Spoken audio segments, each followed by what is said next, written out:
অল্প সময়ে স্বল্প খরচে শ্রীমঙ্গল ঘুরতে চাইলে ভিডিওটি আপনার জন্য। বাংলাদেশের চার রাজধানী বলা হয় শ্রীমঙ্গলকে। এই শ্রীমঙ্গলে রয়েছে অসংখ্য চা বাগান, পাহাড়, আঁকাবাঁকা পাহাড়ি রাস্তা, লেক ও মনোমুগ্ধকর ঝর্ণা। এই চায়ের রাজধানী শ্রীমঙ্গল থেকে আমরা যাব মাধবপুর লেক। আমাদের আজকের পর্ব মাধবপুর লেক নিয়ে থাকছে।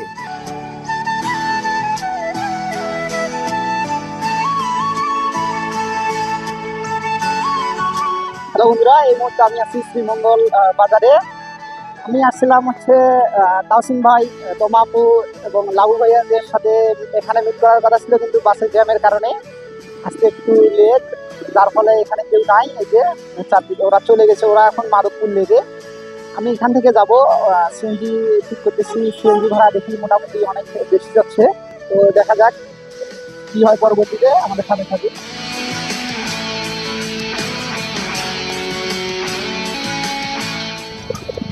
অবশেষে আমি শ্রীমঙ্গল থেকে সিএনজিতে উঠলাম। ভাইয়ের সাথে আমি প্রথম কথা বলেছিলাম এখানে এসে, উনি আমার জিজ্ঞেস করছিল। তারপর নাস্তা করার পর অনেকের সাথে কথা বলার পর ওনার সাথে দেখা হলো, ওনার সিএনজিতে উঠলাম। দেখা যাক আমরা কত মিনিটে যাই। এখান থেকে আমাদের সাল্লাম হচ্ছে 25-এ।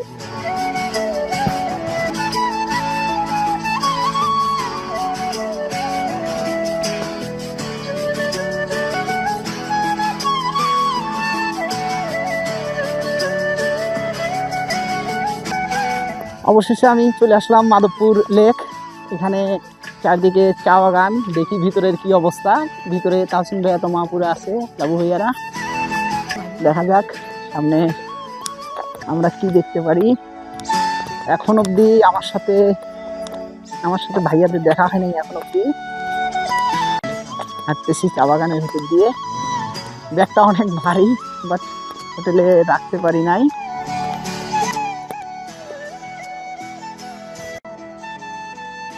আমি কি এই পার্কে লেকের মধ্যে তো এটা পাহাড় না?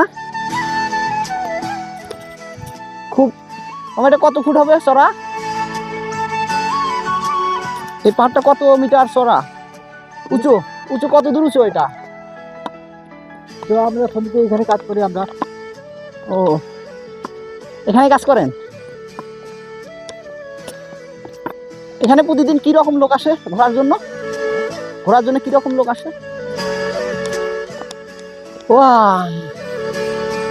অসাধারণ একটা দৃশ্য। ভূমিটা আসছে আমাদের বাংলাদেশের, বাট ওই যে দূরের যে পাহাড়গুলো দেখা যাচ্ছে ওগুলো হচ্ছে ইন্ডিয়া, সম্ভবত হচ্ছে মেঘালয়, ইন্ডিয়ার মেঘালয় রাজ্য।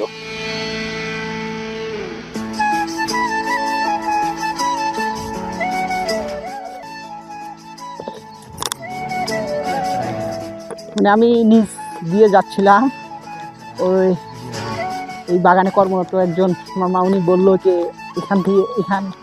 এই উপরে পাহাড়ের উপর দিয়ে গেলে ভিউটা ভালো পাওয়া যাবে। তার কথা মতো এই পাহাড়ে উঠলাম। সত্যি অসাধারণ একটা ফিল পাচ্ছি এখানে। চারদিকটা দেখার মতো, একদম সুন্দর, অসম্ভব সুন্দর। একদম পাহাড়ের চূড়ায় উঠে গেছি। ওইদিকে আরো চড়া আছে, আপনারা এই দেখেন। এগুলো হচ্ছে জুম করা, তো এগুলো হচ্ছে পাহাড়।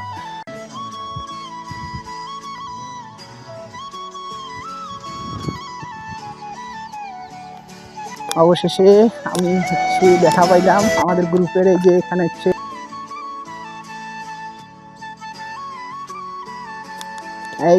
লাবু ভাই, মানে ক্লান্ত, চাউলে গেছে।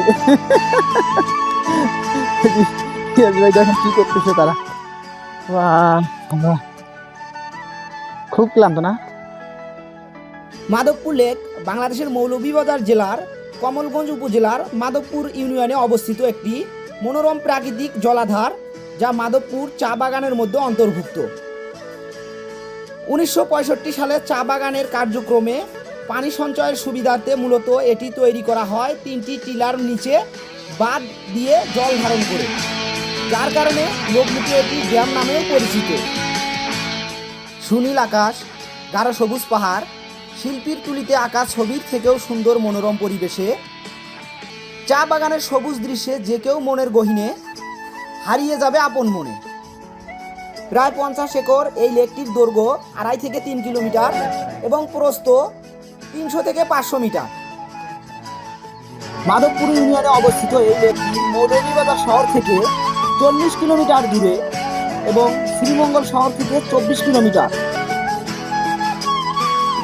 মাধবপুর লেক চা বাগানের পানি সঞ্চয়ের জন্য খনন করা হলেও বর্তমানে জনপ্রিয় পর্যটন কেন্দ্র। এখানকার প্রাকৃতিক সৌন্দর্য মন কেড়ে নেয় সবার। চারদিকে চা বাগান, টিলার উঁচু পাহাড়, ঝলমলে জল, পাথরে পথ, টিলার উপরে তাঁবু, সুরম্য সবুজ একটা নিরিবিলি ও শিথিল পরিবেশ সৃষ্টি করে। মাধবপুর লেকে রয়েছে নীলপদ্ম, শাপলা ও শালুক ফুল, যা লেকের সৌন্দর্যকে অনেক গুণ বাড়িয়ে দিয়েছে। এখানে লেকের পানি স্বচ্ছ, যার ফলে অনেকের মনে পানিতে নেমে গোসল করতে মন চায় কিংবা নীলপদ্ম তুলতে ইচ্ছা করে, কিন্তু এখানে গোসল করা কিংবা ফুল তোলা নিষেধ। মাধবপুর লেকের পানিতে হাঁস, সরালি, জলপিপি ও বিভিন্ন ধরনের জলচর প্রাণী দেখা যায়। তবে শীতকালে এখানে অতিথি পাখিদের আগমন ঘটে, যা পর্যটকদের মুগ্ধ করে। প্রতি বছর এই মাধবপুর লেকে লক্ষাধিক পর্যটক ঘুরতে আসে, তবে শীতকালে সব থেকে বেশি পর্যটক দেখা যায়। মাধবপুর লেক একটি আবির্ভূত সৌন্দর্য চা বাগান, পাহাড়, উজ্জ্বল জল ও পাখিদের প্রতিধ্বনি মিলে তৈরি করেছে একটি প্রাকৃতিক গহ্বর। ফটোগ্রাফি, পিকনিক বা শান্তিকামী যে কোনো ভ্রমণ প্রেমীর জন্য একটি আদর্শ স্থান মাধবপুর লেক। মাধবপুর লেকে প্রবেশের জন্য কোনো টাকা নেওয়া হয় না, একদম ফ্রি। তবে গাড়ি পার্কিংয়ের জন্য টাকা নেওয়া হয়। মোটর সাইকেল পার্কিং 10 টাকা, সিএনজি বা অটো পার্কিং 20 টাকা এবং প্রাইভেট কার পার্কিং 50 টাকা। যদি বাসে যান তাহলে 100 টাকা। এই লেকটি সকাল 8টা থেকে সন্ধ্যা 6টা পর্যন্ত পর্যটকদের জন্য খোলা থাকে। এখানকার চা শ্রমিকদের অনেক কষ্ট, যা আমরা নিউজে শুনি, কিন্তু এইবার তার বাস্তব প্রমাণ পেয়েছি। তারা কিভাবে চা পাতা আর চানাচুর ভর্তা করে সকালের ভাত এবং দুপুরের খাবার খায়, তার করুণ ইতিহাস শুনেছি তাদের থেকে। এই যে চানাচুর চা পাতার ভর্তা নিয়ে আসছে আমাদের কাছ থেকে, খাচ্ছে, আমাদেরও খাওয়ালো, সবাইকে খাওয়ালো। এই যে লাবু খাচ্ছে।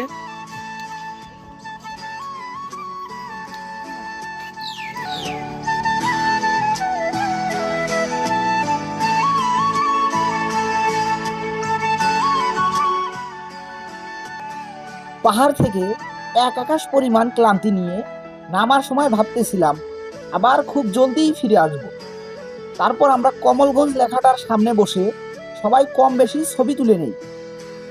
এখানকার পাহাড়, চা বাগান, সুন্দর আঁকাবাঁকা রাস্তার মধ্যে আমার সব থেকে বেশি ভালো লেগেছে চা বাগানের আঁকাবাঁকা রাস্তা ও লেকের নীল পদ্ম ফুলগুলোর সৌন্দর্য।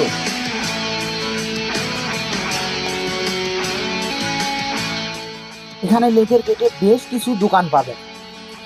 এখানে দোকানে পাহাড়ি আনারস, ডাব, পেয়ারা, লেবু শরবত থেকে শুরু করে অনেক কিছুই পাওয়া যায়।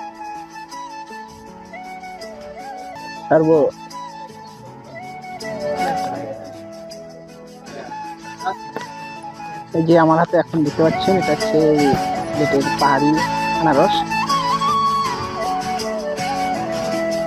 অসম্ভব সুন্দর। চায়ের রাজধানী শ্রীমঙ্গলে প্রবেশের সময় আপনারা রাস্তার দুই পাশে পাহাড়ে চা বাগানের সৌন্দর্য উপভোগ করতে পারবেন। গাড়ি থেকে বেশ কিছু প্লেস দেখতে পারবেন যেখানে পর্যটকরা সব সময় যাতায়াত করে। আবার শ্রীমঙ্গল থেকে এই লেকে আসার সময় আঁকাবাঁকা সুন্দর চা বাগানের রাস্তা পাবেন। অল্প সময় স্বল্প খরচে শ্রীমঙ্গল ও আশেপাশের কয়েকটি স্থান ঘুরতে পারবেন। খুব কম খরচে ঘোরার জন্য 10 থেকে 15 জনের একটা টিম থাকা লাগবে। মানুষ যত বেশি হবে খরচ তত কম।